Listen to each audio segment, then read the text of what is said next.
5 years ago, I was responsible for the most infamous moment in all of Nuzlocking history. What did I say, Brayden? What did I say? I was Brayden. I was berated, lambasted, ridiculed over this one mistake. I knew something had to be done to repair my tarnished image. This moment springboarded my desire to prove that the Onyx clip was not just a reflection of my skill. I wouldn't let it define me. Beating a Nuzlocke of my own purely out of spite? Not enough. Completing a solo run with just an Onyx? Won't erase the lingering doubters. Beating the hardest Pokemon game ever made as a hardcore Nuzlocke? Now that is a challenge that can repair a broken reputation. I took it upon myself to attempt a challenge that few had dared to brave before me. Beating the game on its own is an accomplishment in its own right, but beating it with hardcore Nuzlocke rules is an entirely different beast. There are hundreds of required trainers with champion level AI, gym leader and enemy team boss fights with legendary Pokemon, and all other types of ludicrous gimmicks that make it live up to the word Kaizo. This is the final chapter in my story of redemption, a journey of overcoming hardships and expectations. This is the story of how I survived Pokémon Emerald Kaizo. If you enjoy these types of extremely difficult month-long challenges, please subscribe to the channel to let me know you want to see more in the future. And also follow me on Twitch so you can catch them live. Attempt 8 came on the heels of one of my weirdest runs ever. I had begun every single one of my runs with Trico, except for the previous one where I decided to use Mudkip. All 3 starters are totally viable in Emerald Kaizo, but I had to go with my boy Trico since Grovyle is my favorite Pokemon of all time, and well, this Pokemon is good across multiple sections of the game. Michael Scott, the mild Trico, would be the start of one of my least favorite naming themes of all time.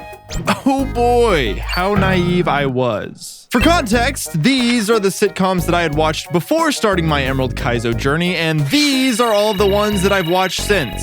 All of that to say, I didn't know who 95% of my Pokemon were named after. A speed increasing nature is typically preferred on Trico, but mild is one of the better natures to get on this Pokemon, as you don't want to have to sacrifice either of your attacking stats or speed, so one of the defenses will have to take the blow. My very next encounter, however, was not something that you want to see in your runs. Oh, Lediba? Do I want to run with a Lediba? Kramer burst into the party, but I personally would have preferred several different faces to have appeared through that door. Route 103 is where most runners just take the 20% Sunkern, as it is the best Pokemon in the early game given that it is one of the few Pokemon with access to setup. There's also the 1% Talo, which is another fantastic encounter with sweeper potential, but yeah, like that would ever happen. This was the last run where I had decided that I wouldn't just take the Sunkern on this route, as Sunflora pretty much guarantees that you will have a much safer early game compared to just about any other encounter. But for this run, I settled with the early Lediba. However, this wasn't just any Lediba, this was a Pog Lediba. But you'll have to wait a while before that becomes relevant. I rounded out the rest of my early game encounters with pretty standard stuff, the best of which being Frank the Slugma, who is one of the best and most consistent answers to Roxanne's The Leap, as it evolves into Magcargo at level 16 and also gets access to Recover. The worst of the early game encounters was my Swift Swim Kabuto that I caught on Route 115. The fossil Pokemon you get here has the potential to be one of the best encounters you get from the early game, if you roll the 50-50 ability coin flip for battle armor. Unfortunately, I did not. I rolled the worst of the 2 abilities and IVs that you'd probably find at the end of an address. Moira the Kabuto was so bad, in fact, that she literally died the first time she was ever sent out into battle. A Rock Tomb? Okay, now we just gotta win a speed tie. Oh, I should've gone... Yep, lost the speed tie. And because of that, Gloom overleveled past the level 16 cap for Roxanne's gym, so I essentially lost 2 Pokemon in one fight. This run was off to an absolutely horrendous start. Most Emerald Kaizo runners would just reset, grab a Sunkern, and move on with their lives, but I decided to do something absolutely diabolical.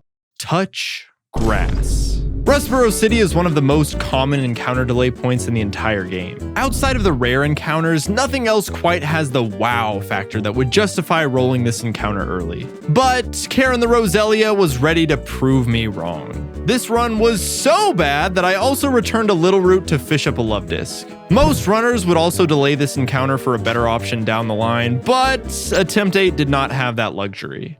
We would need all hands on deck to beat Roxanne. Roxanne's team in Emerald Kaizo poses several different Pokemon that can instantly turn into run-enders. The aforementioned Laleep, an explosive nose pass lead, and a Lunatone in the back with self-healing and a deadly Rock Slide. Thankfully, as you've seen, we do still have two of the best Pokemon for this fight already in the box. Combined with the newfound power of our extra encounters, I would need to find a path to beating Roxanne that didn't involve the usual strategy of leading Meryl into Kabuto for an easy first 2 KOs.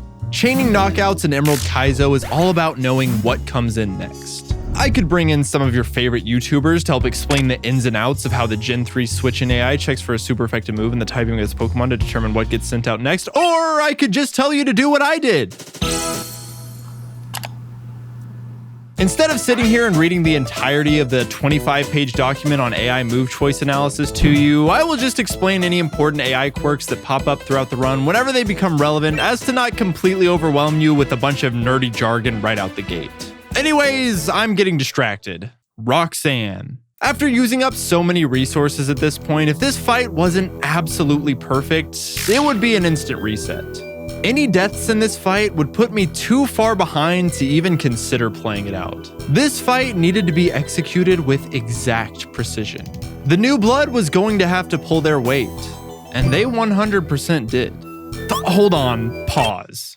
I'm sure you're probably wondering why all of my Pokemon are taking a little snooze during this intense battle. Well, let me explain. This is a strategy called pre-sleep, which is pretty controversial, where you find a wild Pokemon that puts you to sleep and then test to see if you got max sleep turns by trying to attack until you're on the last possible turn of sleep. Since sleep turns don't reset in the overworld, this means that the next time your Pokemon is sent into battle, it will wake up the next time it tries to attack. When done correctly, this means that you're able to dodge status when switching into battle without using a valuable item slot to cure that potential status. See how this can start to become a bit controversial? Personally, I see it the same as any other form of pre-status, but I tried not to abuse it too much during my run and tried to stick to mostly using it for important boss battles only. Okay, let's finally watch these sleepy lads in action. Meryl managed to get through paralysis and infatuation to land a water pulse on Nose Pass, doing just enough damage to not proc its held citrus berry, which allowed Roselia to come in and pick up the KO after recovering almost all of the HP from Seismic Toss. Normally, Lunatone is one of the last Pokemon that comes out during this fight, but since it has the super effective Confusion on Roselia, it came out second. I decided to stay in a turn with Roselia to try and eat a Hypnosis, allowing us to switch into Grovyle without being put to sleep, but this backfired when I took too much damage from Lunatone's Rock Slide. Unfortunately, Roselia took enough damage to where we were now baiting a random move from Lunatone, since it saw killing rolls with both of its damaging attacks. Grovyle was no longer guaranteed safety when switching in. Please don't be Hypnosis. Oh, oh, I guess I didn't, yeah, that's true, just don't crit me. Okay, ooh, now we're in big trouble. All right, maybe we can hit a range here. Luckily, I dodged the crit and managed to pick up the kill on one of Roxanne's scariest Pokemon. This was an incredibly scuffed fight so far, but luckily the hardest parts were now behind us. Magcargo was able to come in and burn Laleep with Will-O-Wisp before slowly taking it down with Rock Slides. A slower Magcargo would be forced to keep Rock Tomb for the speed control on Laleep, but thankfully we're able to deal with it more effectively since Frank is faster. Eventually, after missing out on every single flinch chance, I'm able to land a Rock Slide crit that takes out Laleep and then Anorith comes out. Since Frank is still at a very high HP, I decided to risk the crit to see if I can take out the Anorith, and then, yeah, of course. Laleep dodges 9 flinches, but of course I get flinched the one and only time that it's relevant. Love Disc comes in and dodges a couple of crits before taking down the Anorith that our Kabuto would have normally dealt with by this point in the fight. With just 2 Pokemon left, Love Disc lands a Charm on Relicanth before pivoting through Barboach into Roselia to make sure that she comes in on a Water Pulse to not risk a Rock Slide crit. She finishes it off with a meaty Mega Drain, and then all that's left is a single Shuckle that Barboach and Magcargo can work in tandem to take down.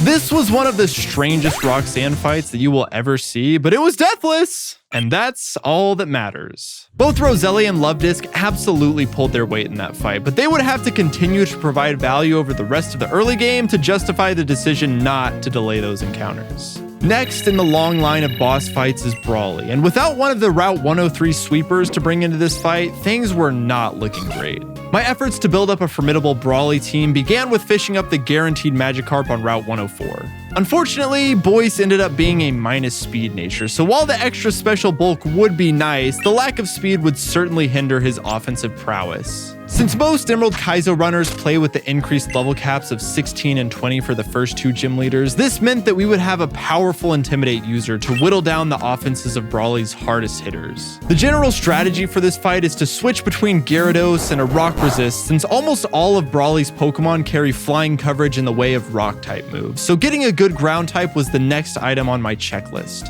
Luckily, I got one of the best of the best. Unluckily, I ended up losing the ability Coin Flip yet again. This Phanpy would not be evolving into the amazing Battle Armor Donphan, but would instead be evolving into the much less desirable Sturdy one. Over the course of all my runs, any Pokemon that had a chance for Sturdy always ended up with it, and thus the legend of the Sturdy Curse was born. But hey, at least I had my Rock Resist for Brawly. However, the box was still not looking great. As a result, I kept with the trend of this run by foregoing the Route 107 delay and nabbed a Clamperl instead. So long, Shelder. A Shell Armor Pokemon is incredibly vital on Brawly, as this entire fight essentially revolves around dodging crits and flinches, so having a Pokemon who is completely immune to critical hits is a massive help. Neither of the other encounters I got around Dewford are making the Brawly team, so I now know exactly what I have to work with. Gyarados and Phanpy will be key for mitigating the threat level of the lead Hitmontop with the help of the Charm Squad in the back to hinder his team of nearly identical threats. The MVP of this entire fight? The Rustboro Roselia, who would be playing the part of Sunflora, cleaning up after the Charm Squad had done their damage. It was time to find out what Karen was made of. I would love to get this down to -6 if I could. Okay, so now it's -5. So I think now we can try and bring in the Roselia. I definitely don't want to be paralyzed, so we can actually use Natural Cure to our advantage. All right, so this is Mach Punch. Never mind. Oh, classic. Man, we're getting unlucky.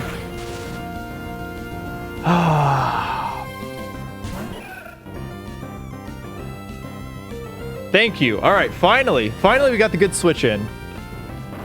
All right, Rock Slide. Honestly, that's totally fine. As long as it's not Secret Power, we're good. Please don't paralyze me. Come on. You're kidding me, dude? Getting paralyzed here is horrendous. Even better. Let's go. All right. That's what I'm talking about, baby. That's what I'm talking about right there. All right. Now, can you do it? Uh-oh. All right. Well, this at least, we're going to have to dodge a crit. We have to dodge a crit here. Perfect. All right. I can't Mega Drain again. I have to go Magical Leaf. Yes! All right. That's what I'm talking about. That worked out so well. Roselia falls off super hard, but on our absolutely terrible encounter run, it's kind of helpful. Okay, Hitmonlee.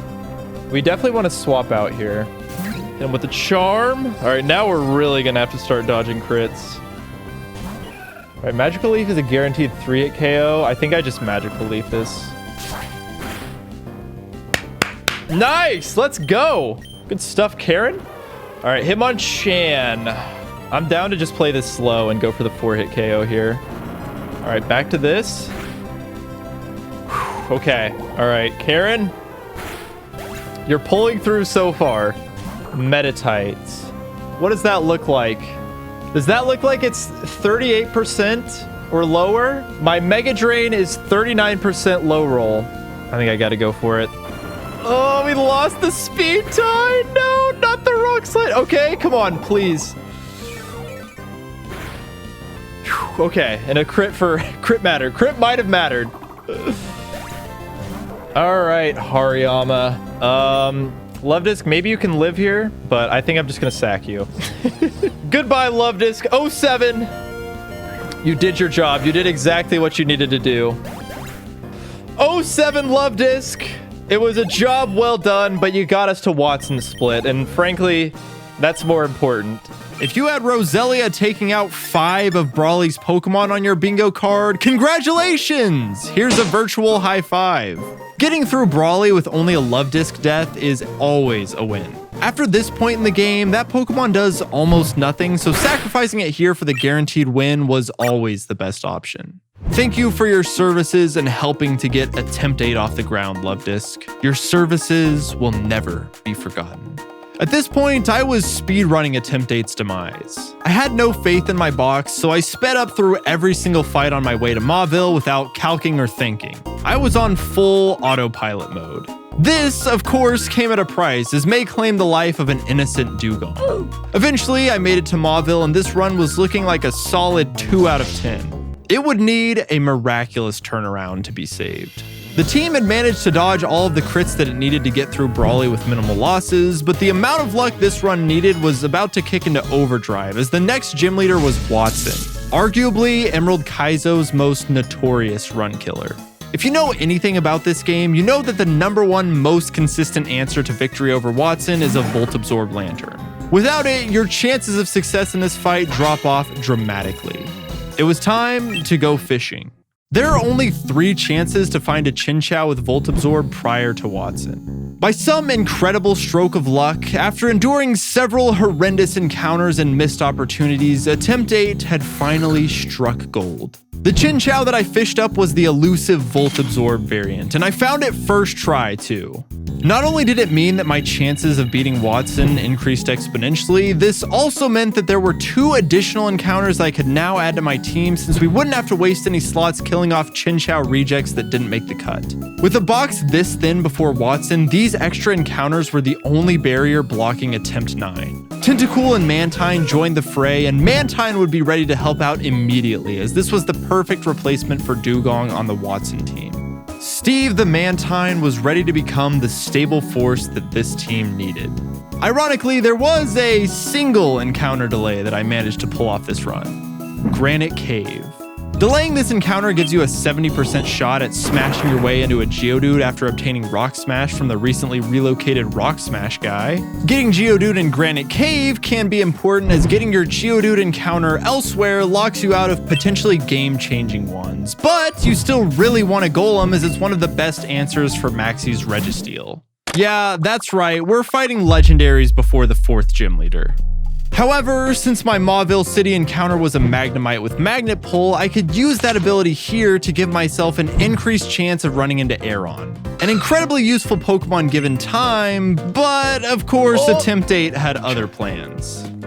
Of course, dude, of course. Could I really have expected anything else?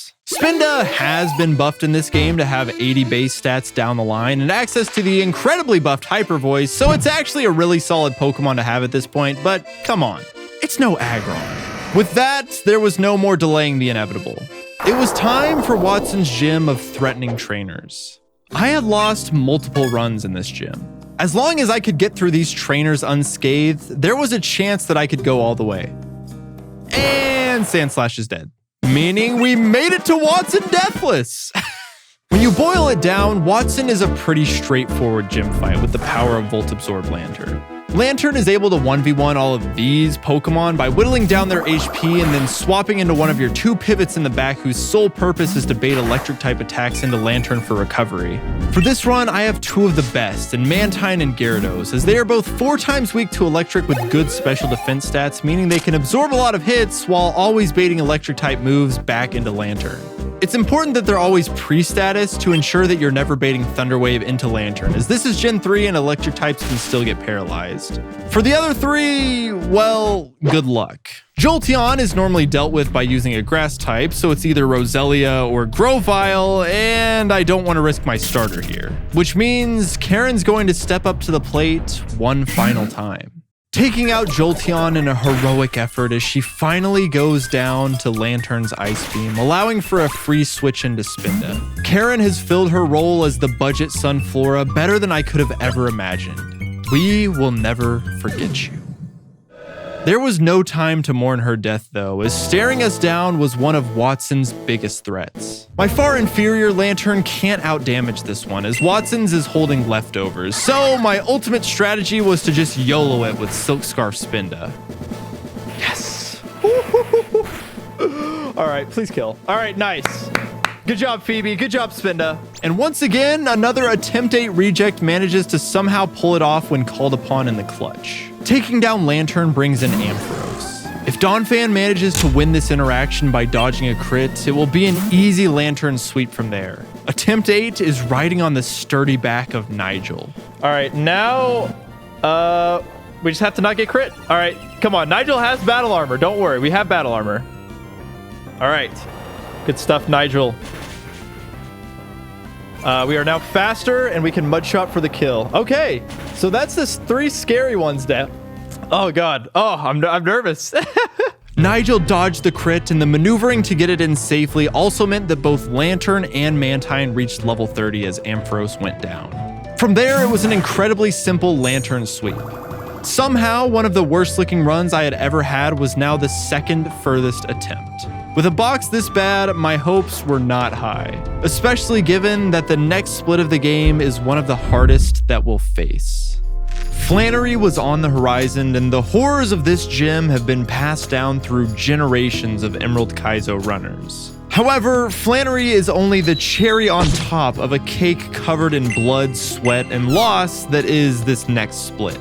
Before the beaming sun rays penetrating her gym's ceiling even come close to burning our skin, a date with Maxie and his underling awaits. The level cap takes a massive jump here, so a lot of new evolutions and moves open up as I head off to Route 111. Fiery Path sees a major breakthrough for Attempt 8, as this is one of the few times where I get the exact encounter that I want. In Emerald Kaizo, Torkoal gets shell armor, so paired with its excellent defense stat in a game that loves putting you in permanent sunlight, Sheldon here is arguably the best encounter I've found so far. Especially considering I finally won a 50-50 ability coin flip and ended up with a mild shell armor Torkoal, which, while not ideal, still means that this Torkoal's damage output is almost completely unmatched. Not to mention, it also gets Explosion, meaning this Torkoal will be a key member up until the bitter end. Turning members of the team into IEDs is one of the best ways to maximize their value, just like what I'll be able to do with my Route 113 encounter. And there she goes. All right, see ya, Rosa. Maybe you live on like 1 HP? Nope. All right. Or not.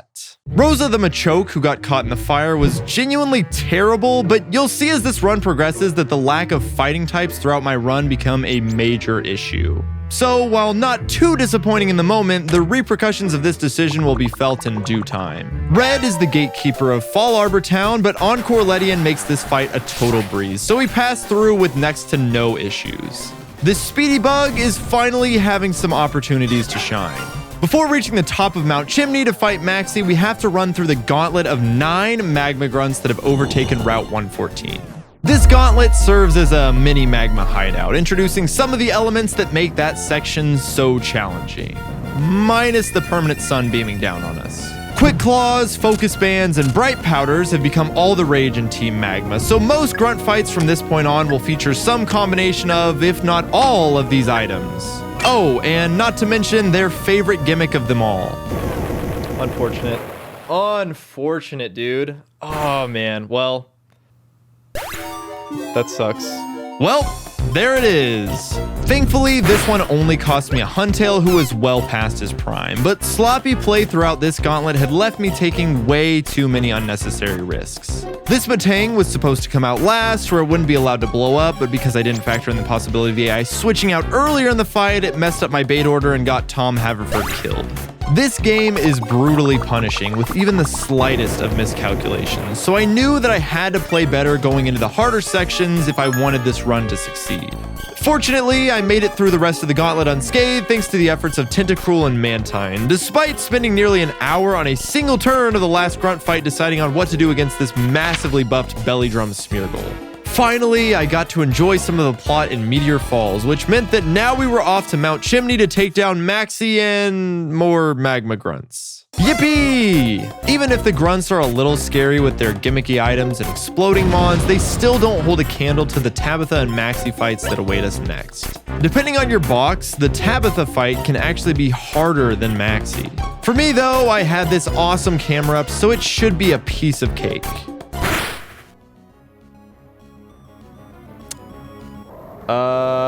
Well, we might just lose now. Losing camera ups is pretty much run ending. I think that's it for attempt 8. Yeah, that's not good. Losing camera ups just before Flannery's gym is especially brutal because it can do a lot on Flannery's gym trainers as well as Flannery herself. But before I can worry about that, I now have to figure out how to get out of this sticky situation that I found myself in. I go Lantern hoping that the Arcanine will eventually wild charge me, but unfortunately it always rolled Hidden Power Grass, meaning that I would have to pull off some more VA pivoting for it to be healthy enough to deal with Manectric later.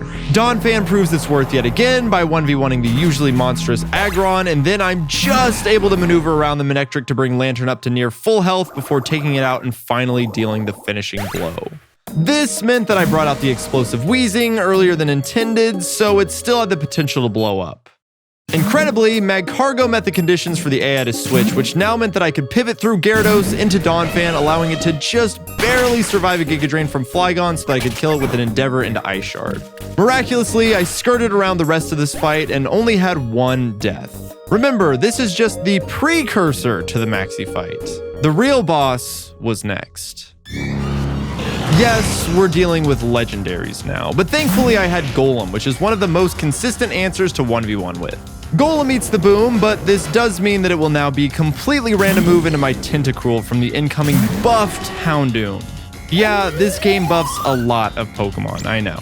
Overheat was the ideal switch in here, but because of the explosion damage from earlier, I do come in on Crunch and immediately get special defense dropped, which means that we're now dead to the following Crunch. These two fights back to back could not have gone further from planned. I decided to switch in Crawdon, as it will bait Hidden Power Grass back into Tentacruel. Losing HP on this now will make the rest of the fight harder, but this Houndoom is the scariest thing on the team, so I have to prioritize taking this thing out above all else. Crunch yet again gets the drop, which is a massive deal, and now we're no longer baiting just Hidden Power Grass. The safest option ends up being to just sack the Golem to get Tentacruel in safely, but while Uncle Jesse's time in the spotlight might have been short-lived, he definitely stole the show. Golem taking the random overheat actually ended up being crucial, as it meant that Tentacruel could now take the kill and not risk the entire run on a 50-50 KO coin flip. Claydol comes in next, and despite its combustible tendencies, Crawdon takes it down with ease. This is perfect, as Crawdon's dark typing means that Spinda will never come in on a Psychic, so as long as I manage to dodge just 2 measly crits, Spinda can take down the almighty Alakazam. Just don't get crit.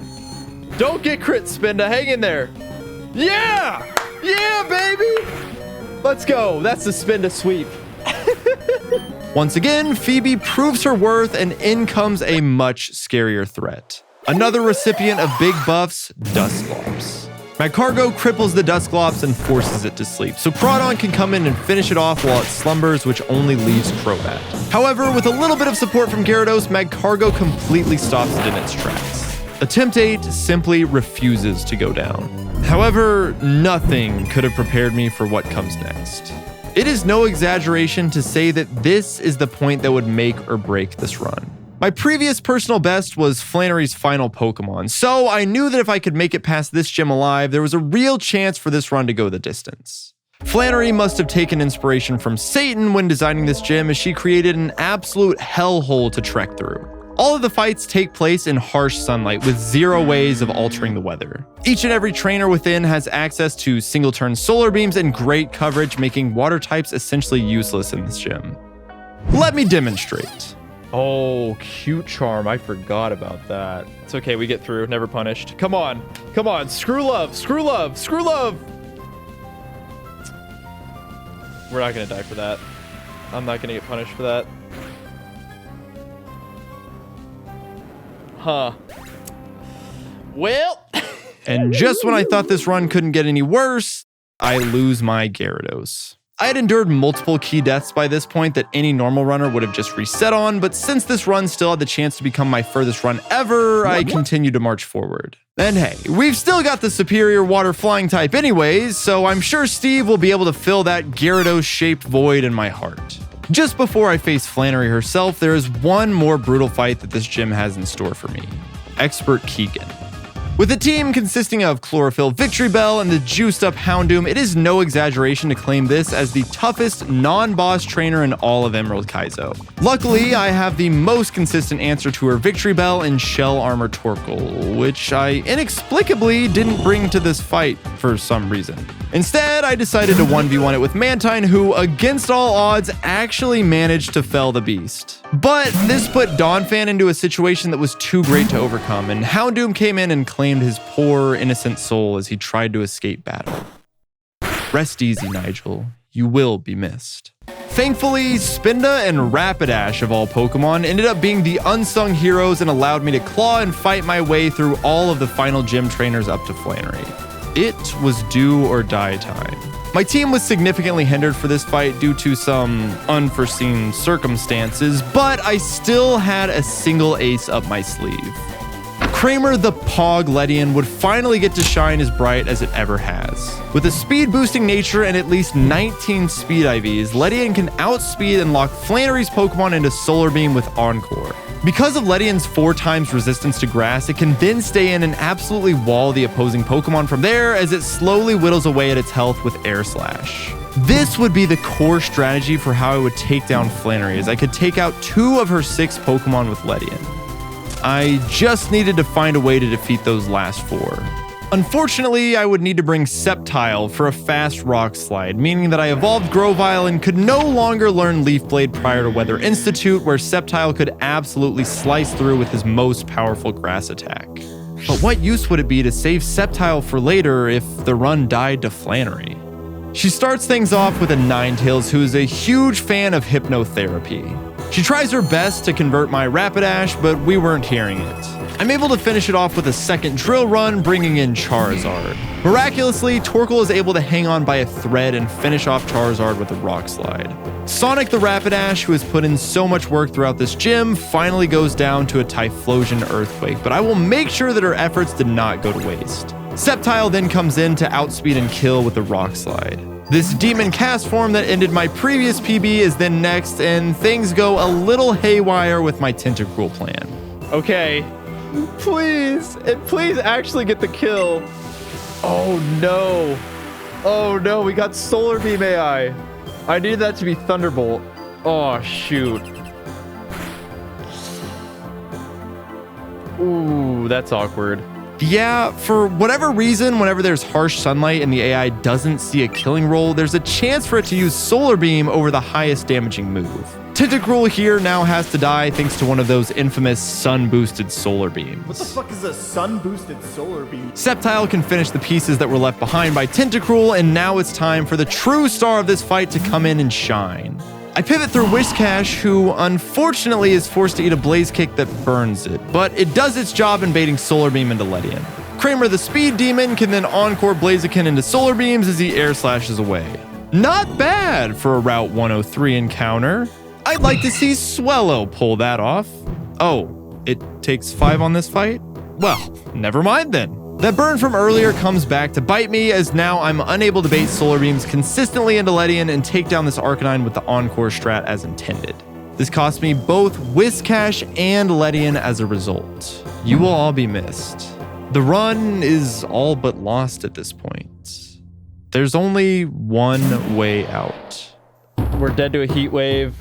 We have no... Maybe... Oh man. Oh, all right. We got it. We got a guaranteed 3-hit KO. We need some flinches and some crits. Come on. We need a miracle. We need a miracle. Michael Scott, please. Come on. One flinch. One flinch. Yes. Oh my God. I'm not even going to look at what HP it has. I'm just going to click Rock Slide and hope. We could get through. Come on, Michael Scott. Come on. Come on, please. Please. Yes. Well, as the saying goes, when there's a flinch, there's a way. It was bloody, but the team survived the battle. I lost a lot of valuable soldiers, but in Flannery's gym, sacrifice is almost a requirement to move forward. Between sloppy play and a brutal Flannery fight, this run needed a hero. Or perhaps two. After the gym fight, we gained access to the desert on Route 111, and more importantly, Mirage Tower. Waiting for us on the top floor would be this run's savior, the guaranteed Bagon encounter. Salamence is run defining. It will be impactful for the rest of the game and is immediately the best Pokemon in my box, despite having 0 speed IVs. Generally, most runners would also be able to get their fossil here, but because I just couldn't pass up that luscious Rustboro grass, Armaldo's time to shine would be much further down the road. Trapinch answered the call to action and became the second hero that this run desperately needed. A good Flygon is the perfect Robin to Salamence's Batman, as this is one of the best Pokemon to carry the hardest section of the game, Magma Hideout. This run finally had 2 powerful dragon legs to stand on. Normally, Norman poses no threat to end runs, as in this game he is fought as a double battle and he has a sleepy Snorlax that likes to sit on the field doing nothing as you completely desecrate the rest of his team. However, due to the thin nature of my box, this fight was not going to be nearly the pushover that it should be. Heck, I had to take moves like Superpower on Torkoal because I was desperately in need of any additional fighting coverage. Oh, wait. Oh, don't wake up, actually. Uh-oh, wait. No, I just threw. I'm gonna die. Oh, I didn't.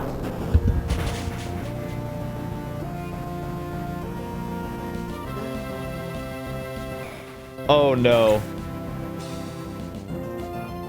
And there goes my last fire type.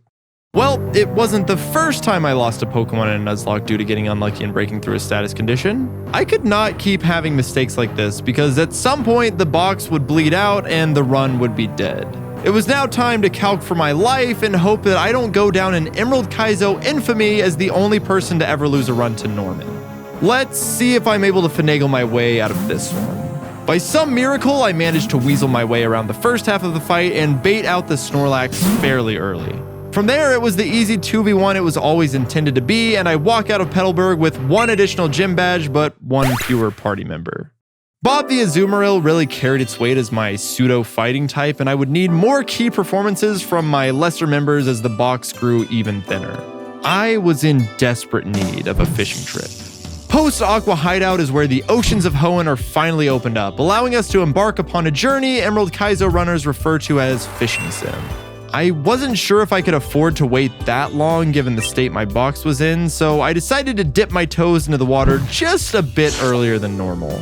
Ignoring delays had become standard practice for Attempt 8, so time for a mini fishing trip just to see what was biting. I put my best bait on the line to secure a Relicanth on Route 105 as I didn't have a rock type to take to the upcoming flying gym, but all I could fish up was this measly brave quillfish that doesn't even have Swift Swim. But hey, at least it can't explode on me. Not to worry, because Route 108 gifted me with a Sharpedo that is somehow even more useless. There was also a Horsey in there somewhere, but it wouldn't evolve until the level cap, so it was also pretty useless right now. At this point, just about any warm body was a sight for sore eyes, as the barracks were turning into a bit of a desolate wasteland. I figured no harm done, because if the run never even makes it to Fishing Sim, at least I can go down without any what-ifs. Next, it's off to Weather Institute to put an end to Team Aqua's mischievous ways, while simultaneously rescuing this poor Castform.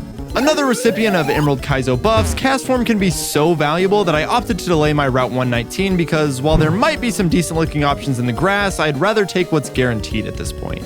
Plus, now that I extinguished every fire type in my box, Castform could act as a valuable fire type in Magma Hideout, as well as serve as a super cope mandatory normal type bring for the Elite Four.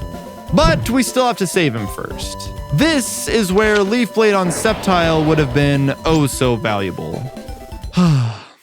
Surprisingly, Surprisingly, even without Leaf Blades, Sceptile managed to tear its way through all of the Aqua Grunts on the way to Shelly, proving that even without one of its strongest tools, it can be one of the best Pokemon in the entire game. The option to not delay for Leaf Blade would not be without consequences, however. My Shelly fight wouldn't be nearly as clean as the grunts that preceded her, so I had to take a few risks.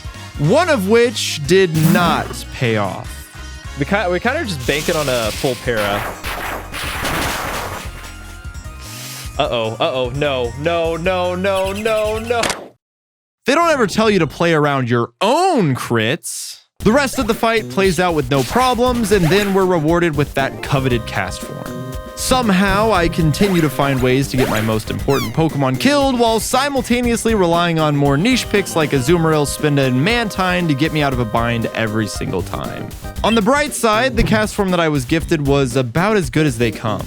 This was an elite cast form capable of taking out multiple of Maxie's Pokemon in Magma Hideout. It is safe to say that if I manage to get this Pokemon killed, the run is truly over. May is ready to duke it out in the torrential downpour on Route 118, but I waited out the storm before continuing my journey to make sure that it was nice and sunny before I took on her and her team that benefits way more from the rain than mine does. Despite the perfect weather, as per usual for Attempt 8, this fight did not go as planned.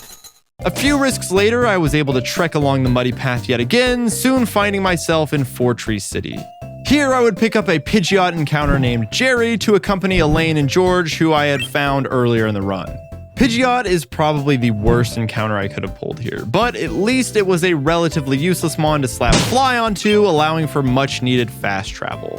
Route 120 is where things would really get interesting, and no, I'm not talking about this camouflage Azumarill that killed my amazing Vileplume. Wait, what? Well, let's just add that one onto the ever-growing pile of corpses. My disappointment was quickly quelled, however, as I got exactly what I wanted for my next encounter, Scyther. A completely cracked Scyther can make it onto some Elite Four teams, but mine was not that. Needless to say, this would not be a Scyther for long, and I quickly evolved it into Scizor to make the most out of its newfound typing and stat spread. Winona would prove to be a massive challenge. Boasting all three of the legendary birds on top of a plethora of other flying foes, this fight requires tactful maneuvering to carve through her team. The gist is simple. Create a scenario where one powerful rock-type Pokemon can fire away at her biggest threats while you protect it by carefully baiting moves into the other slot. My team did not have that luxury, as this is the only rock type I have remaining. And it's dead. I just can't help but make things harder on myself than they need to be. After George weaseled his way out of that sticky slacking situation, the rest of the gym was done unscathed. Even Dragon Tamer Sora, who is typically the hardest fight of them all, was a complete pushover due to Sharpedo surprisingly taking out 3 of his Mons due to the Omni Boost from the first Ancient Power on Charizard. Finally, the appetizers were finished and it was time for the main course. As if I haven't belabored this point enough already, doing this fight with 0 rock types in the box was going to be a very tall task. But I had come up with a plan. Let me ask you a quick question. If I showed you a team consisting of these 3 Pokemon and asked if they could beat these 3 Pokemon, what would your answer be? That's right. Of course you would choose the team of Spinda, Quillfish, and Yanma because that is exactly what I needed to happen. Let's just say that the hand I was dealt had major issues dealing with this guy. I really had no way of beating the Zapdos, so I knew that a valiant sacrifice was the only way forward. So without further ado, let me introduce my brand new patented Winona strategy. Thank you, Phoebe. Please, please, please. Please don't crit! Yes! Yes! Boom! And down they go. My calcs better not be wrong. Thank God. Phoebe 07! This Spinda has carried us through so much of mid-game. Phoebe, you will never be forgotten. Phoebe the Spinda goes down along with everything else on the field, and my heart is completely broken into pieces. I never expected for a Spinda to carry so much of my run up to this point, but I had to quickly recompose myself because the battle was far from won. Ironically, this is the only fight in the entire game that our Yanma is good for because of just how bad it is. Due to it dying from practically everything, I can use this Yanma to bait moves into its Detect while my perfect special attack Crawdaunt starts firing away into both Moltres and then Flygon. He might not not be Armaldo, but he's doing his damn best impression. Yanma failed to get the double detect, so he went down heroically in his 15 seconds of fame, and in comes our true hero Salamence to get a crucial intimidate in on Crobat. Now with a 3v2, I just have to bring Scizor in to take out the last of the 3 birds, and from there it is an easy 2v1 on the severely weakened Crobat. It required a marvel of innovation and a mound of bodies, but Attempt 8 now claimed its 6th badge. Winona Split was a bloody and soul-crushing experience. Many friends were lost along the way, but nothing, absolutely nothing, compares to the stretch of the game that comes next, because looming on the horizon is the long-dreaded Magma Hideout. For the first time in what feels like forever, I get a breath of fresh air as I coast south to Lily Cove City, as none of these trainers pose any sort of threat. It's a nice mental reset after getting through a personally grueling section of the game, and I'm able to cap it off by adding some new blood to the squad. Some of these encounters could make or break my chances of success in Magma Hideout. On Route 121, I am desperately hoping for an Execute, as a Chlorophyll Grass type would be an absolutely insane addition to my box. Give us the egg. Give us the egg. Nothing more exceptional than this egg. Come on, please. Give us the egg. Please give us the egg. That's like the worst thing. Well, this thing is useless. At best, this was my Elite Four normal type in case something were to happen to Cast Form, but in my eyes, this was just an EXP dump and something to throw in harm's way in case plans went awry. These Team Aqua Grunts are here to block my path into Lily Cove City, but because I'm technically within the city's borders, I can just, circumvent that pretty easily. Imagine losing a Pokemon to these fools. This is extremely important as I need to obtain the Pokéblock case in order to maximize the chances of getting my ideal nature on the Pokemon I want in the Safari Zone. There are some super high upside Pokemon to find here and pros and cons to each of the different areas. I honestly love the Safari Zone because of how different each individual runner's decision is based on the current state of affairs. I decided to play it safe and go for the 50-50 chance at a water-absorbed Quagsire, and what do you know? Something finally goes my way and I win only the second coin flip ability on Attempt 8. And thanks to the glorious Berry Feeder, I end up with a plus special defense nature. This gives me another ground type for Magma Hideout to pair with Flygon, on top of being a Pokemon immune to both electric and water type moves that will be absolutely crucial for the upcoming rain sections. Still, having no rock type in my box meant that Scizor was my only normal resist. I had nothing that could reliably deal with the explosion infestation in Magma Hideout. Mount Pyre gave me an incredible chance to grab a ghost type that would allow me to switch into any ticking time bombs with ease. It is no exaggeration to say that the fate of the entire run was resting on this encounter. Just one crumb of good luck. Please, just a crumb. All of the bad encounter luck will be forgiven if you could just give me one ghost type here. Yes! Yes! Oh my god. Please. Yes! Yes, we have a ghost type! We have a ghost type! Oh my god. This run is alive, boys. This run is alive. The final encounter I rolled before progressing the plot was Lily Cove City. I really wanted the 20% Gramble here, but in a return to normalcy, I got this instead. Oh, never lucky, dude. Never lucky. Could be worse. It's another grass type. Honestly, I'll take it. There's that chlorophyll grass type I was looking for. Attempt 8 has been carried by unsung heroes so far, so I'm certainly not counting him out.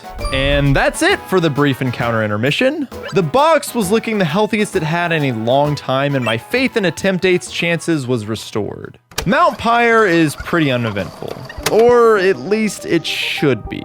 There is a series of 3 back-to-back-to-back fights that must be performed with the exact same team, but other than that, there's nothing to write home about. I decided to sneak in the fight prior to the mini gauntlet before a planned Mario Party session, and little did I know that this mistake would lead to the horrendous event, the Mario Party Massacre.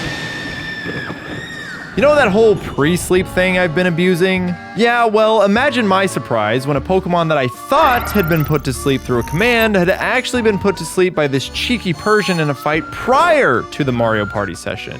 Coming back to Emerald Kaizo after 2 hours of Mario Party, I completely forgot that my Kingdra was taking a very legitimate nap.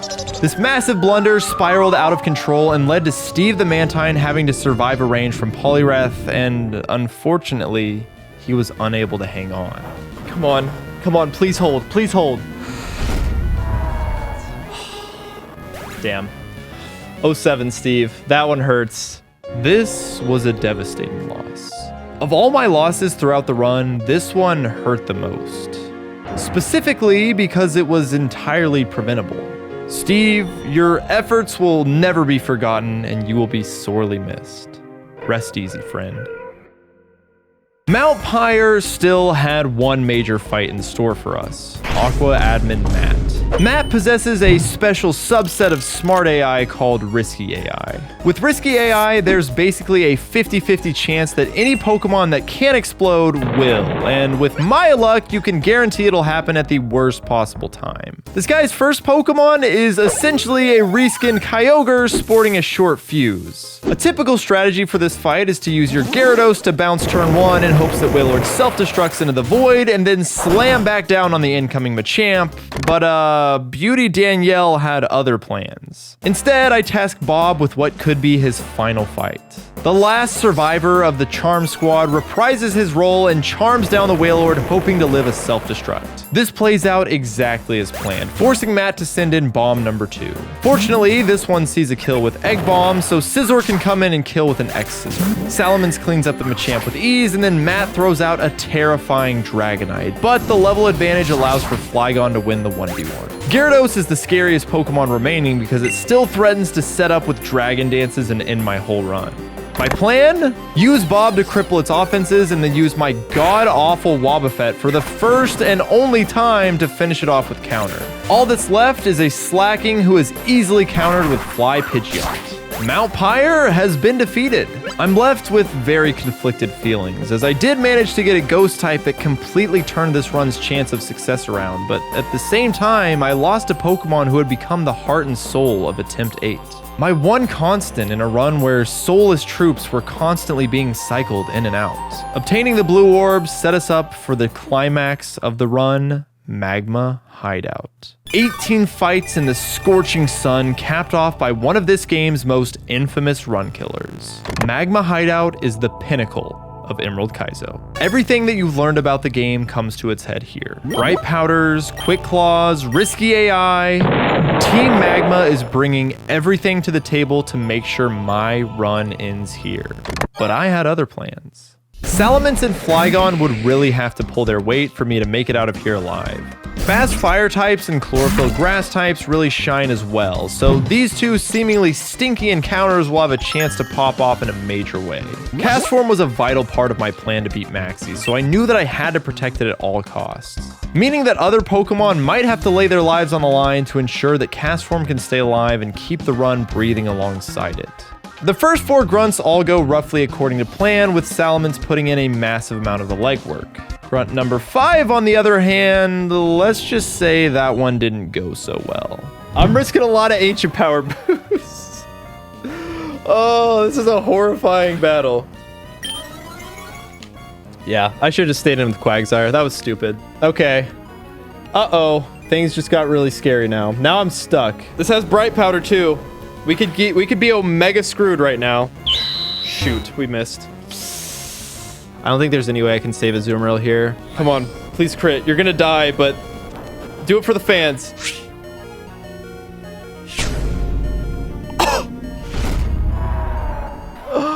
No! I don't know. That wasn't supposed to die there. Oh.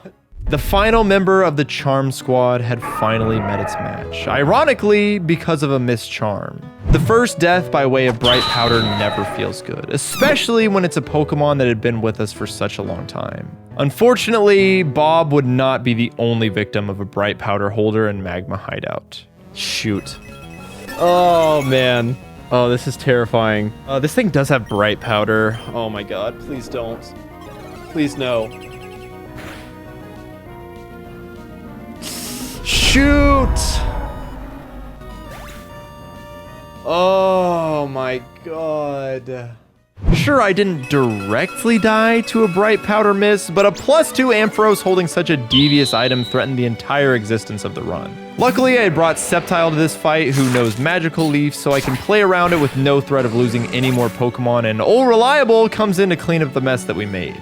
This loss was much more devastating than Azumarill. Azumarill had its 15 minutes of fame, but Quagsire was just on the cusp of theirs. This water-absorbed menace would have been incredible during the upcoming rain sections, so losing it here was yet another major blow. What a horrible day. What a horrible day. All right, no more. Fun stream. All right, see ya. The death box was starting to reach its capacity. Could the run even go the distance now? No! Dang it. Oh my god. All right. Shoot. Just horrible. This hideout has been horrible for me. Well, that's certainly not going to help. Grunt number 7 was the bloodiest of all, and the run very likely could have ended at the hands of this Gligar. A bright powder mist allowed Gligar to set up a swords dance and was now threatening a kill on Salamence. My best bet now was to hope that I could land an air slash and get the flinch, but fate smiled upon me as Gligar greedily set up an additional swords dance, and I was able to connect with the most crucial of air slashes to continue moving forward. Come on! Yes! Yes! Let's go. All right. Oh my god, that Gligar threw. I could not take this second or maybe third or fourth chance at life for granted, because eventually it will be my last. If I could get through the next 4 grunt fights without any issue, I would be able to add a new member of the team, as I really wanted to maximize my chances at getting another good Magma Hideout Pokemon in either a Steelix or Aggron, and Room 4 was my best bet. Slowly but surely, I could build back my team. There was still a chance to salvage this decrepit box. Because the box was so slim, experience management was becoming a massive issue. I was forced to keep the hard carries at lower levels to make sure that I could use them for the rest of Magma Hideout and still have enough experience left in the tank to make it through both Aqua Hideout and Tate and Liza's gym trainers. Just another little wrinkle in making all of these Magma Hideout fights that much more challenging. Thankfully, the next 4 fights are much easier, so I survive until the 4th room of Magma Hideout and get rewarded with the exact encounter that I wanted, Steelix. With one unfortunate caveat. This Pokemon will still be a massive boost to our depleted forces, serving mostly as an excellent pivot while still being able to dish out finishing blows. Steelix will be coming to every fight until I exit Magma Hideout. I managed to make it through the rest of the grunts, but it did cost me nearly the entire Seinfeld cast. Dang, dude. All right. 07 Elaine. It was a good run. You did exactly what you needed to do, Jerry. You didn't get crit. You took out the victory bell. All right. 07, Jerry. You got us through. None of them really mattered though, so the last 2 fights were still very doable. Courtney is the penultimate fight, and her team is nearly as deadly as Maxie's. This time, she's the one flaunting a member of the Reggie trio in addition to some other very powerful Sun Team threats. Archie the Sharpedo uses its personal vendetta against Team Magma to absolutely shine in this fight, taking 2 by itself and setting up Salamence perfectly to deal with a Venusaur that can swipe your badges if it manages to get the Omni from Ancient Power. Perfect synergy between Salamence and Steelix makes light work of her final Pokemon, and then it's off to arguably the hardest fight in all of the Emerald Kaizo, Maxie. The run was now resting on the results of this one battle. Could this mangled roster find a path to toppling such an infamous fight? The forecast lies within this tiny little cumulus cloud. Remember when we picked this cast form up and mentioned that it was as good as they come? This is where that all comes to fruition.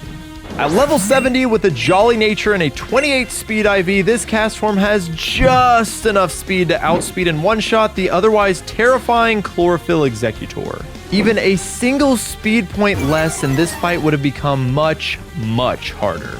The rest of Maxie's team is still no joke, but the real standout is this buffed Entei sporting a 100 base power extreme speed that can send you back to the truck faster than you can blink. Oh, not to mention Flygon, who can casually fire off Draco Meteors, which are a 120 base power recoil move in this game. Safe to say, Maxie means business. Even with all of that, I was confident that Castform could put the team on his back and lead us to victory, giving Attempt 8 one final shot at turning the tides. Okay. All right, Leaf Blade. This should always kill. Unless I somehow did my math way wrong, this should always kill. Now comes the tricky part. That's the easy part down. Flygon. Okay, it's Heat Wave. Oh my god. A Heat Wave crit. Oh, that's really bad now. Okay, I just have to sack Crawdaunt now. Sorry, Crawdaunt. You did your best. 07. I'm sorry, brother. I wanted you to be able to live. You have been so good for us. But without Cast Form, we can't do it. I'm sorry. We needed the safe switch in. We had to get the star of the show in for free. Despite losing my last Pokemon in the back, my one extra, my freebie, he goes down. But that's okay, because now Stewie can put in work. Okay, that's the easy part. Cast Form did its work. Oh boy. Now Entei comes out. If it boosts on ancient power right here, it's over. The entire run comes down to this turn right here. You can't get any more luck. You cannot get any more luck. No boost, no boost. Okay, just don't burn, don't burn. Unfortunate. All right, it's fine. It's fine. That's Entei down. Entei is down. That's the scariest Pokemon on the team. Arcanine, though, is now a lot trickier. I have to overheat here. This is the only way I can guarantee kill this. Well, now I'm in big trouble. Cast Form, you got to clutch it up for us, buddy. If we get some high rolls, if we get some Solar Beam AI, Cast Form can do this. Cast Form can live. Live, Cast Form. Dang. I think we're always going to be dead to... Yeah, we're always dead to extreme speed. Oh my god. We're actually 1 HP out of it. We're actually 1 HP out of range. Cast Form the GOAT. This is the greatest Cast Form of all time. It's jolly. It doesn't matter. Yes! Let's go, Cast Form. Let's go. Let's go. Oh my god. We made it through. We made it out of Magma Hideout. Yes. Cast Form had exceeded even my wildest expectations. Losing only a single Pokemon to Maxie brought the total number of Magma Hideout deaths to 7. I was bloodied, but not beaten. Keeping both Ninetales and Cast Form alive almost made up for having to lose the 6 additional Mons in Magma Hideout. Ninetales was my only fast fire type remaining, and I knew it would be needed to defeat the final boss of Aqua Hideout, Matt. And Cast Form was my only normal type. An archetype that is practically required for Elite Four teams, so for now I can check that box off very loosely in pencil. I was blessed with an opportunity to salvage my severely depleted army. One more evil team base to go, and I could top the squad off again. Team Aqua is a complete 180 from the Magma Grunts we've been facing. This Fisher-Price team hideout is a significant step down in difficulty with no permanent weather to bolster their strength. So I make it through and absolutely nothing goes wrong. No, like, I'm serious. Everything actually went right for once. Finally, an opportunity had arisen for me to turn this run around. Fishing Simulator provides an excellent chance to rejuvenate a party that has been reduced to rubble. If I played my cards right, I would be able to more than double the amount of troops I had at my disposal. And if everything breaks right, I could end up with 2 of my 6 Elite Four members. With more than a box's worth of deaths at this point, I still needed a few miracles to check every box remaining for a successful run. The first of said miracles would be getting the right Slowpoke as quickly as possible. Slowbro is practically required for the Elite Four, and given the current state of affairs, yeah, I'm gonna need one of those things. The problem is, in order for Slowbro to become the master of Stall, it needs to have the Shell Armor ability, preventing it from getting crit. However, Slowbro is yet another instance of a Pokemon with one amazing ability and one not so amazing ability. I will only have 3 chances at getting my future Shell Armor Slowbro. Against all odds, the first Slowpoke I fish up once arriving in Moss Deep City is absolutely perfect. More importantly, this opened the door for my Relicanth and Poliwrath encounters on routes 126 and 130 that were initially earmarked as potential Slowpoke check locations. Relicanth can be amazing on the hardest Elite Four member Glacia, but I caught the slowest and weakest of the school. Poliwrath was a much welcomed fighting type that has been absent from the team since way back before I even reached Fall Arbor Town. Shoal Cave is where I caught the guaranteed Shelter to ensure the Slowpoke and Moss Deep. Routes 122 and 131 net me a pair of ghost types who will become a core part of my Tate and Liza strategy. Speaking of Tate and Liza, Route 129 is where I find this monster of an Armaldo that will absolutely tear through the otherwise extremely threatening gym trainers. The long-awaited Armaldo is finally here and he's ready to absolutely demolish some psychic types. Whalmer, Staryu, Omastar, and a few sackable water types round out my little fishing adventure, and my spirits could not be higher. That went about as well as it possibly could have, and I'm elated to finally have some positive momentum after months of doom and gloom.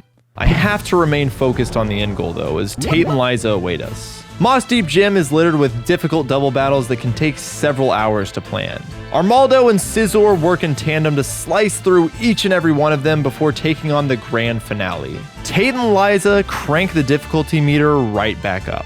This pair of twins leads with the Lottie twins and have a Jirachi packed in their back pocket as well. This fight can be very explosive. Gengar's entire destiny in Emerald Kaizo is to lay down its life so that these two beasts fall. Unfortunately, that is not the last we'll be seeing of those two. It is very common for Cloyster to be utilized as the second bomb here to wipe out 4 of their Pokemon on turn 1, but you might have noticed that's not Cloyster. I needed my aquatic mollusk for later, so he remained on the bench for now. Ninetales, the Jirachi Slayer, needed to be in front to gain the necessary experience to hit level 71, ensuring the kill on the opposing team's star player. Misdreavus switches in as Gengar spews its ectoplasmic shrapnel all over the battlefield, killing the 2 legendaries. Despite all of these ghosts in the room, the spookiest thing on this battlefield is what happens next. You see, for my plan to work, it is imperative that Tate and Liza send out Medicham in this slot. In this wipe the field scenario that we've just created, Pokemon are always sent out in this order. Pokémon Emerald Double's AI determines which Pokemon to send in at random between the 2 Pokemon you have out on the field. A coin with your 2 Pokemon on it is flipped, and once it lands on one of them, it will then go through the switch-in process that I've already covered. Nice! I've only got 1 Pokemon on the field, meaning that I will always get the same Pokemon to come in, right? Wrong. Despite Gengar having dug its second grave, the coin can still land Gengar. If this happens, Gardevoir is sent out, and then when I send out my Salamence, another coin gets flipped, and if I lose a second coin flip, Starmie is sent in, and the run is dead. Why is it so important that I lure out the Medicham first? Because I plan on stealing exactly what makes it so threatening in the first place: pure power. With Skill Swap, I'm able to suck the life force right out of it and use its greatest weapon against it. Luckily for me, I win the first coin flip and Medicham is sent in and all of my fears are swept away. Salamence plays its role perfectly as an intimidating piece of bait that both Gardevoir and Medicham want to stomp out, so I'm able to freely switch to Steelix while Misdreavus becomes an incredibly potent sweeping threat. From there, I pivot between this mailman I found during Fishing Sim and Steelix as Misdreavus launches Shadow Ball after Shadow Ball into the opposing side. Nearly the entire rest of the team falls, but that bloodthirsty Jirachi was not satisfied with just one ghostly death. Down she goes in a heroic effort, but that allows Ninetales to pick up the final kill of the battle. With that, the slugfest that is Tate and Liza split had finally come to its bitter end. One final badge remains. With the scorching caves now behind us, Sceptile is here to rain on whatever parade the other evil team is thinking of hosting. What's that? We're still not done with Team Magma shenanigans? How many times will I have to teach them this lesson? With Team Magma now officially dealt with, I can head over to Sootopolis on a hunt for another Elite Four member. Swift Swim Ludicolo can be a staple on Elite Four teams, and the one that I got is certainly not that. That sure is the best worst Pokemon that I've ever seen. I'm then off to Seafloor Cavern to unravel what Team Aqua has been cooking up for the past while. This is where Sceptile really shines, as he's able to work his magic in piling up bodies of Team Aqua's Pokemon until we're face to face with their leader, Archie. Informing him that his red orb might upset the big blue Pokemon sends him into a tizzy and he forces me into battle. In the spitting rain, Archie starts by throwing out 2 big scary dogs. Thankfully, the muck that I picked up here in the cavern exists to do one job and one job only: blow up. You'd think that I would feel bad constantly sending new recruits to their painful and fiery deaths, but that is just one of the natural outcomes of the war, which is Emerald Kaizo. This would be a valiant sacrifice, as it immediately takes out Raikou and leaves Battle Armor Suicune with just a sliver. This is entirely intentional, as I want to be able to take it out the following turn with my pre-damaged Swift Swim Omastar, who dives to safety under the water as Raikou and Suicune both fire into it. My awful muck meant there was a slim chance that even with a Silk Scarf and leveled up all the way to the cap, that explosion plus the damage from Omastar would not be enough to take down the Suicune, and then the fight was in major trouble. Big Muck delivers and hits a massive damage roll, ensuring that Omastar will be able to pick up the kill on the following turn. The positioning of my Pokemon is once again very important, as I'm able to send in Relicanth first to guarantee that Dragonite comes out next. What this Dragonite plans on doing next is exactly why I had to pre-damage my Omastar to such low HP. For whatever reason, the AI still thinks it can kill Omastar despite being underwater, tricking Dragonite to go for an extreme speed kill. This works out perfectly because my Rockhead Relicanth would be unable to outspeed and kill otherwise, so we wipe the field as both Omastar and Relicanth pick up kills on Archie's second and third Pokemon. The aforementioned sackable Pokemon picked up in Fishing Sim comes up instrumental here, as both Metagross and Kingdra want Omastar dead and launch into that slot, allowing Relicanth to take a massive chunk out of Kingdra's health bar. This Metagross is all bark and very little bite, as it oftentimes likes to sit here and spam Protect, so I use this to my advantage by bringing in Ludicolo to fake out Kingdra, allowing Relicanth to finish the job. Ludicolo and Steelix can now perfectly pivot between Gunk Shot and Hydro Pump from Quillfish, as Relicanth claims yet another life in this fight. With the last threat down, Metagross is an easy 2v1, and Archie meets the same fate that Maxie did prior. And that's Archie down, baby! Whoo! Too easy. Too easy! Good job, squad! Still not willing to heed my words of wisdom, Archie finds out the hard way that the big blue whale does not, in fact, like the red orb, sending it into a rage that threatens cataclysmic disaster throughout all of Hoenn. World collapse aside, my mind is on something much more important. Steven escorts us to the Cave of Origin, where the most important encounter of the entire game awaits. I chuck my one Master Ball to secure this annoyingly difficult catch, only to check its IVs and find... uh-oh, that's not good. 3 attack IV Dusclops meet 0 speed Salamence. Your ability to carry this run will be remembered for generations to come. I trot on over to Sky Pillar to tattle on the 2 beefing legendaries and pick up a Crobat on my way there that I chuck my one other Master Ball at. Okay, I'll come clean. In the version of Emerald Kaizo that I'm playing, this shopkeeper in Sootopolis is kind enough to give us Master Balls. Consider this Emerald Kaizo's forbidden fruit, and I just happened to take a bite of it. Or 2 or 3 or 4. Look, if you're gonna blame anyone, blame this guy. He was handing them out for free, so I just had to have some. Rayquaza descends from the heavens to talk some sense into these two, and then it's on to the 8th and final gym. Just like Seafloor Cavern, we'll have to deal with permanent rain in every fight. All of my Swift Swim Pokemon and Sceptile will continue their dominance here. I can only imagine just how valuable he would have been if he were still with us. Most of the gym trainers went exactly as planned, except for Pokefan Bethany and her evil Dugong that had Slowbro completely entranced. If we can get through now, that'd be really good. Please, please. Oh my god. Oh my god, please. Please, please, please, please, please, please, please, please, please, for the love of God, just get through once. Oh my god. Oh my god, am I gonna lose to this stupid Dugong? Come on, dude, just get through once, please.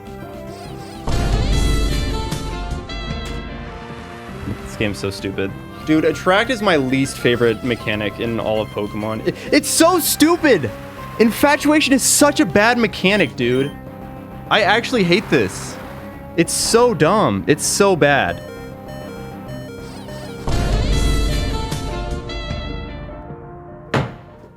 Despite all of my Pokemon lusting over that Dugong, they eventually overcame their love and were able to break off the relationship without costing the lives of any of their teammates. With no additional love affairs, I had made it to Wallace with no deaths. Oh, that's right. Wallace has relinquished the title of league champion and reprised his role as Pseutopolis' gym leader. Remember that scary Draco Meteor move I talked about earlier? Well, Wallace thinks he's slick by leading with Kingdra, but he never could have expected the perfect Slowbro counter that just slacks off as Kingdra exhausts itself out of this battle. With the Miracle Seed equipped, my Sceptile is strong enough to OHKO this cast form before it gets a chance to do anything, and then Poliwrath manages to dodge a Thunder Crit to take out Lapras. Normally, the Ludicolo that has entered the battlefield is handled with a Tentacruel or a Quillfish, but those two are long gone. Instead, I put all my faith into one silly little Pelican. It might have cost him his life, but Pelipper goes down a hero. 07s. Appreciate it, Newman. It's been real. Likewise, Poliwrath must lay her life on the line for a clean switch into Sceptile, who takes down Swampert, and then Wailord 1v1s Wallace's final Pokemon in his sleep. With that, I've obtained the 8th and final badge of the game. Oh wait, that's right. In Emerald Kaizo, the 8th gym has you fight 2 gym leaders. Thankfully, they are not performed back to back, so I have time to retreat to the Pokemon Center to salute our fallen soldiers and reconstruct the team to take on Juan, the final difficult double battle that this game has to offer. This fight is exactly why I had to preserve my Cloyster. Exploding Cloyster on Juan is not a common strategy by any means, as it gets outsped by all of his Pokemon, except one. If I'm able to create the conditions to be just right, I can manage to sneak in an extra boom in this fight that is generally impossible. My plan was not really a plan at all. There were so many branching paths to this fight that I had an idea of how everything would play out, but I wasn't sure in what order it would do so. In the business, we call this balling hard.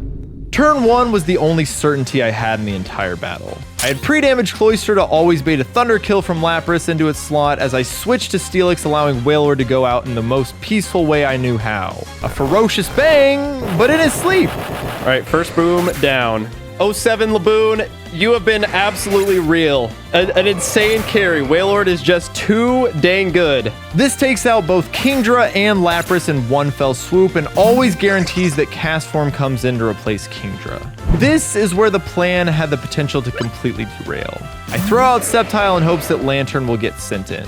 Steelix is baiting Vaporeon, so once again, the fate of the run comes down to another double battle coin flip, and once again, I am rewarded with my desired outcome. My warped, risky strategy was finally starting to take shape. Just like Wallace's Cast Form, Sceptile can easily knock it out as I swap in Ludicolo for Steelix on a resisted Hydro Pump. The next Pokemon that gets sent out will make or break this entire strategy. If Vaporeon comes out, the battle is won. If Ludicolo shows up, the battle gets a whole lot more interesting. Okay, this is where it comes down. Yes! Yes! Oh, we're in business now. I'm able to fake out Lantern with Ludicolo and then bring in Cloyster safely on a heavily resisted Ice Beam. Because of the Shell Armor ability, Cloyster will always live a hidden Power Grasp from Vaporeon and can outspeed Lantern, killing them both and leaving only a single Ludicolo to try and win a 4v1. I protect Ludicolo from the carnage by swapping in my Dusclops as Cloyster executes the final step in what is possibly the most convoluted wand strategy you will ever see in Emerald Kaizo. After all this time, we finally won a coin flip! Oh, after all those attracts. Oh my god. Finally winning a coin flip is an incredible feeling after losing what felt like an infinite amount of coin flips just a few fights earlier. Attempt 8's badge case was now completely filled. A seemingly impossible feat given what had transpired at the beginning of this run. However, I was still far from the finish line. Realistically, I only had 3, maybe 4 of my Elite Four team figured out. I needed to use these final few moments leading up to Evergrande City to hopefully check those last couple of boxes. Being able to level everything up to level 100 meant that most of the fights left prior to the Elite Four would be pretty trivialized. Any Pokemon that wasn't going to be coming to the Elite Four would become an easy sacrifice if anything were to go awry. Slowbro, Dusclops, Salamence, and Cast Form were the few Pokemon I know that I needed to keep alive at all costs, as they were the only ones with serious potential at this point. It was now time to go on a journey exploring every last corner of Hoenn to seek out the last few slots of my final 6. My remaining encounters were within Evergrande City itself, Victory Road, Meteor Falls, and lastly, Route 123. If absolutely everything broke my way, I could find myself half of the Elite Four team in this tiny batch of encounters. I start my hunt in Meteor Falls. A good Milotic is a very strong contender to come to the end with us, and it can be a usable, albeit risky lead Pokemon on both Glacia and Drake. The one I reeled in is not ideal in the slightest, but Wynn has a bad nature or poor IVs prevented me from putting a Pokemon on the Elite Four team in the past. Next stop is Evergrande City, where you can find all 3 of the starter lines, meaning that I have a shot at Swampert or Blaziken here. I end up with the latter, and I am very pleased. An absolutely cracked Blaziken would be a phenomenal inclusion on the team for its incredible potential on both Glacia and the champion fight. I mean, they can't all be perfect. This Pokemon was far too slow to be viable in the grand finale, but crazily enough, this Blaziken turned out to be exactly what I needed for Glacia. I was 2 for 2 on new Elite Four members. Lastly, I ran through the gauntlet of trainers on Route 123 to open up my final encounter. 123 is littered with incredible normal types. These would all be significant upgrades over cast form, so I was desperately hoping to not end up with any of the non-normal types. And what do you know, I go a perfect 3 for 3 on my hunt to complete my Elite Four team. It was an impeccable Pokemon to slide into the final fix. Good thing I won't need to take any kills though.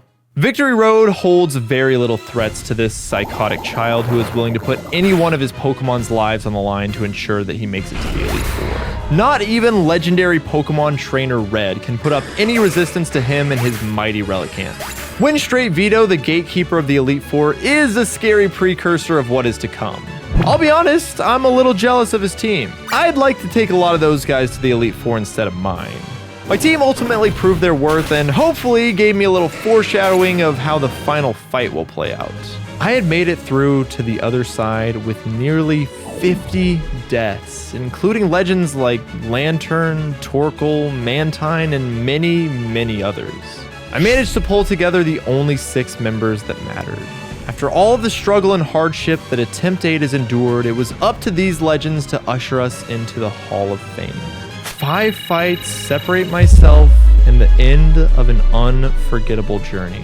But could this team really take me to the end? Could I really complete the final chapter in this story?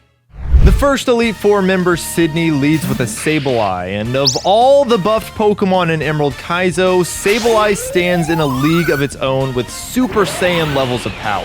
How do I plan on getting around this nuclear level threat with no weaknesses? Pivot back and forth between my ghost and normal types to exhaust its moves. That's right, get ready for the first of many PP stalls in this Elite Four. Tauros's immense value is already on full display, as this allows me to get the attack drops on Sableye with my normal type that would typically be Salamance's job. Being able to neutralize this threat without ever risking getting hit is fantastic. Once I've drained all of its Brick Break and Shadow Ball PP, it's time for the real star of the show to take the stage. This is why we so desperately needed Shell Armor Slowbro. With Recycle and a held Lepa Berry, I can now sit in front of this absolute monstrosity, spamming an infinite amount of Slack-Offs with no fear of dying because of my immunity to critical hits. The scariest Pokemon on Sydney's team is backed into a corner and forced to struggle as I regain my health for the rest of eternity, turning this run-ending threat into a mere stepping stone for my master plan. I need to take the kill with my Milotic to bait out Sydney's second scariest Pokemon, Houndoom, next. Before exiting, Slowbro fires off a Thunder Wave that will allow me to spam recover with my Milotic until Sableye gets paralyzed, allowing me to be at full HP against Houndoom. My Milotic fires off a massive Surf into Houndoom, just barely missing out on the kill. This is exactly what I wanted to happen. I planned on killing Houndoom with Shadow Sneak from Dusclops, and because of that awful attack IV, there was a chance that I could hit 2 minimum damage rolls in a row and lose the run. Thankfully, that wasn't the case.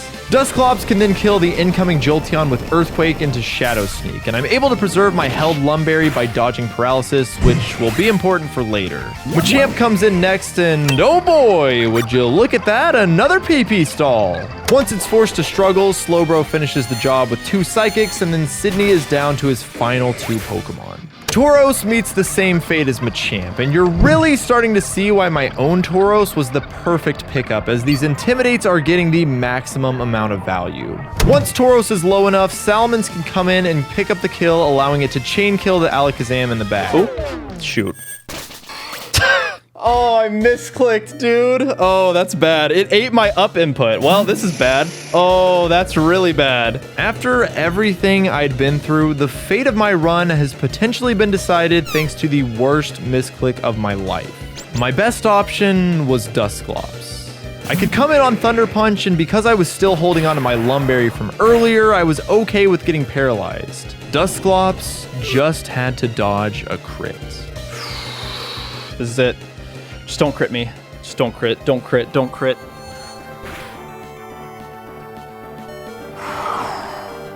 Okay. Wow. For the content. For the content, baby. As the saying goes, never punished. Phoebe should be a nice change of pace. Her team is much less threatening despite having these two on her team. I think you can see where this is going. Her Gengar lead always goes down to a Shadow Ball into Shadow Sneak from Dusclops, and then we destroy her in the mirror match by giving her the classic 1-2-3 punch combination you've come to know. Learning from my mistake in the last fight, I press the right buttons, and Salamence takes down both Dusclops and Ludicolo back to back. Crobat is the first of her Pokemon where things can get a little tricky. Crobat has Hypnosis, and I really want one of my two Intimidate pivots to be asleep before I swap into Slowbro so I don't immediately get put to sleep. Because of Crobat's unwillingness to click Hypnosis, I end up getting it down to -6 attack, and it lands a Hypnosis on my final Salamence pivot. I had taught my Slowbro Safeguard prior to this fight to avoid getting burned by Heat Waves, but unfortunately it ended up being for naught. It won't matter for this PP stall, but could come into effect in the, spoiler alert, last PP stall of this fight. Once Crobat is out of options, I swap in Tauros to surprisingly pick up a KO, allowing me to jump into the second Sableye Elite Four stall. Look, if you see this guy on the screen, you can just assume what's going to happen next in Emerald Kaizo. The burn ends up not coming back to bite us, and I manage to avoid another catastrophic misclick, and Dusclops can finish off Sableye and the Gardevoir in the back. You think you could stop this mad lad? Thought you could contain the power of Dusclops? You couldn't. You stood no chance. He's too powerful. Yes! There we go. All right. All right. Just a couple more PP stalls to go. 2 fights down, but we are still far from victory. Fought in the pouring rain, Glacia is the scariest of the Elite Four members, and for some teams, even scarier than the champion. If this fight snowballed out of control, I'd white out in a flash. It was finally time to wake the sleeping giant that is Blaziken. But first, I'd need my Milotic to pull through for me. Glalie is a terrifying lead with spikes and a chance to blow up the entire run. Milotic would have to dodge the slim chance for this to explode and 2-shot with Waterfall. The entire run was riding on whether or not Milotic could win this 1v1. Just flinch. Just flinch it. Just flinch, please. Okay. Oh, it didn't boom. Oh, thank God. And it didn't set up spikes. That's almost best case scenario. Best case scenario would have been the flinch, but it didn't boom. That's all that matters. Blaziken had been dormant up until this point, but this fight is exactly why I opted to bring it to the Elite Four in the first place. Glacia sends out her Regice next, who is also a potential ticking time bomb. I pivot through Dusclops on the off chance that she opts to explode. Her fuse gets drenched and she opts to go for Thunder instead. This allows me the safe switch into Blaziken on an Ice Beam that I've managed to keep pre-slept through the first 2 fights of the Elite Four to dodge the 10% chance freeze here. This is important because I really need this held Shell Bell to prevent Blaziken from taking too much superpower recoil damage. Blaziken is finally unleashed and takes down the almighty Regice in a single blow, a task that nothing else in my box could possibly accomplish. Blaziken wasn't done yet, but we'd have to take a quick hiatus to PP stall yet another Pokemon. Slowbro is able to perfectly PP stall this one out all by itself, and I'm able to effectively use Safeguard this time around to avoid any freeze disasters. Not like I've had problems with being immobilized against Dugongs in the past or anything. With Dugong effectively stalled, it's back to Blaziken to deliver the finishing blow. Glacia sends Lapras out only to meet its own demise as Blaziken picks up its 3rd and final kill of this fight. See ya. And that's the whole reason that we had to bring Blaziken.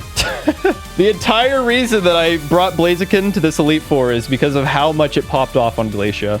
It is wild that the 3 Pokemon I picked up after collecting my final gym badge have been this valuable to the run.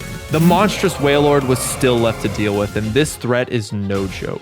It certainly packs a punch with Water Spout, Hyper Voice, and of course, Self-Destruct. My hope was to stall it out of Water Spouts with Slowbro and then switch to Dusclops on the incoming boom, but oh, man. Dang it. We got so close. All right, well, that makes things much harder. That's pretty bad. Unfortunate right there. Swampert was all that remained, but we wouldn't be able to reach the summit without one final avalanche to overcome. Thanks to the explosion, I was now baiting a completely random move from Swampert. One ancient power boost, and it wipes my entire team.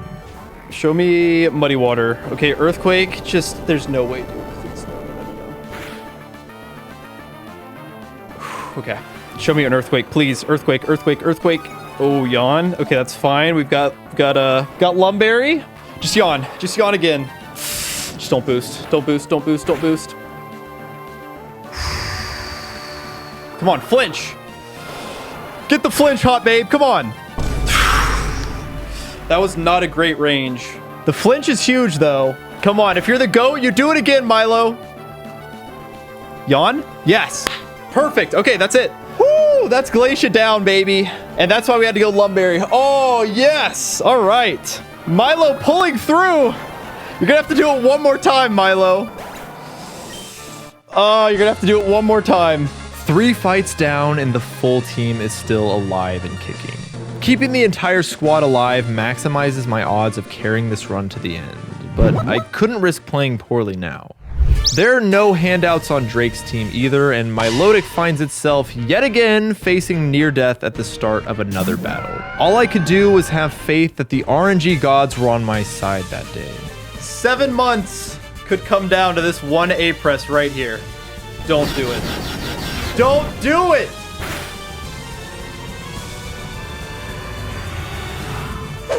Yes! Oh, yeah, baby! Hot Babe always pulls through. She always pulls through for us. That was the riskiest part of the entire Elite Four, and Hot Babe pulled through for us once again. A dragon dancing Tyranitar is also awfully terrifying, but with some creative pivoting, I can neutralize it for what will be, and I promise, the last PP stall of the Elite Four. A fast enough Salamence would be able to use this opportunity to set up a Rage Sweep for a very easy fight, but there was one glaring issue with the one that I have. Instead, I opt to use it as a chance to bring both my Slowbro and Milotic back up to full HP and then secure yet another kill with Tauros. Milotic needed all of that extra HP because I had no good way of dealing with this Kingdra's Draco Meteor spam. I needed to use Slowbro for the Salamence in the back, who had the exact same strategy, so I couldn't afford to do this the safe way and would need to risk Milotic's life once again. She'd done it before, but could she keep the streak alive? Let's see if it can live up to that shell armor status. We're pretty much just dead to double crit. Why didn't I do this part with Slowbro? Because I need Slowbro for the other one. I need Slowbro for the other thing that spams Draco Meteor. That's 3 Dracos down. Yo, this naughty hot babe. She's gonna be doing work. Okay, this should bring in Salamence. Milotic had pulled through once again. This was her last task, so it wouldn't have been run-ending had she died, but I'm happy that she managed to make it through another scary situation alive and well. Now it's Slowbro's turn up to bat, and this one is much safer, so Salamence dies a long and drawn-out death to its own recoil damage. With Latios and Dragonite still in the back, this fight is far from over. Dragonite can set up with Dragon Dances, but as I'm pivoting between Salamence and Tauros to ensure that Slowbro can 1v1 this down, something dawns on me. What if I did just one final PP stall? Stalling this Dragonite would allow me to pick up the kill with Dusclops and then not have to switch it in on what is Drake's scariest remaining Pokemon. So that's exactly what I decided to do. And with that, we are officially finished with the last PP stall in this Elite Four. With Dusclops already in position, I don't have to risk coming in on either a Dragon Claw crit or a Calm Mind boost. Because my Dusclops only has an attack IV of 3, this is still not a guaranteed win from this position, but thanks to its incredible special defense, I am still very favored to wind up on top. I pretty much need to absolutely high roll the F out of this Shadow Ball. Come on, please, just give me the defense drop, please. Yes! Oh, Dusclops, you're the GOAT.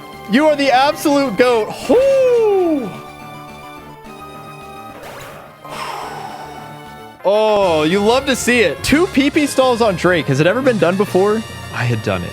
With my entire team still intact, we were going to fight the champion. But if Wallace had reprised his role as Sootopolis gym leader, who could possibly be waiting for us in the champion's room? Personally, I think I should let this final fight speak for itself. For everyone that joined me along this journey, thank you so much. And if you're new here, be sure to subscribe so that you don't miss out on the next one.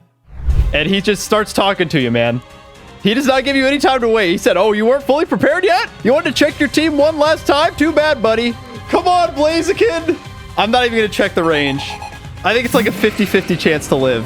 Etch your name into history. Come on, be a hero. Please.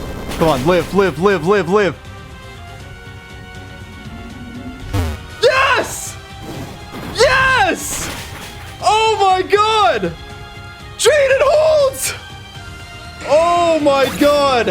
Woo-hoo-hoo-hoo-hoo! And the reason that I went black glasses over a healing berry is because I wanted this to be random move. I don't want this to meteor mash. So we quick attack and we say 07 to Jaden. You have been so real. No meteor mash. Yes! Yes! Oh, that's perfect. Because we got the quick attack chip in, this is much more likely to be a 2-hit KO now. I think that's a dead Jirachi. Yes! Okay, come on, 4 more to go! Raven, I might have made fun of you when you had that 0 speed IV, but you have honestly carried me through basically the entire game. I've done everything to protect you, but I'm sorry that I can't protect you this one last time, Raymond. 07s. It's been real. Now we need Dusclops to clutch up. All right, we Shadow Ball. Do not crit. Do not crit the Hydro Pump. Okay, that's good. All right, we sneak. Oh boy. We can't, we don't have a good way of killing this, so we need to try and intimidate it down first. That looks pretty good. Safest play. Hot Babe has been too... I don't want to sack either of them, but I think we just throw in Norm. I can get a quick attack once just to guarantee that we hit that range. or you just crit. Okay, if Aerodactyl comes out, that's kind of bad, actually. Okay, Deoxys comes out. Well, do it again, buddy. Quick attack again. Keep living, Norm. Keep going. Keep hanging in. Norm, it has been absolutely real. My absolute GOAT. You 100% saved us so much. If we hadn't gotten you, I don't think it would have been possible. An absolute legend. Made things so much easier. Made all these PP stalls so easy. And now it's time. It's a 3v1. Let's gang up on him. Dusclops, if you're the GOAT, you live these. I'm going for it. I'm greeting. I'm greeting. He can live. Save yourself, Scully. Come on. I think he lives. I think he lives. Come on, send us home. Send us home, Dusclops. Yes! Woo! Redemption, baby. That's Emerald Kaizo down. From the Onyx Guy to Emerald Kaizo Champion, the redemption arc was finally complete. As I laid the 6 Pokemon who ushered me across the finish line into the Hall of Fame, I simultaneously laid the Onyx clip to rest for good. The final chapter to my redemption has reached its conclusion, but that certainly doesn't mean that I'm done telling stories. New adventures are always being written, so join me as I aspire to reach even greater heights.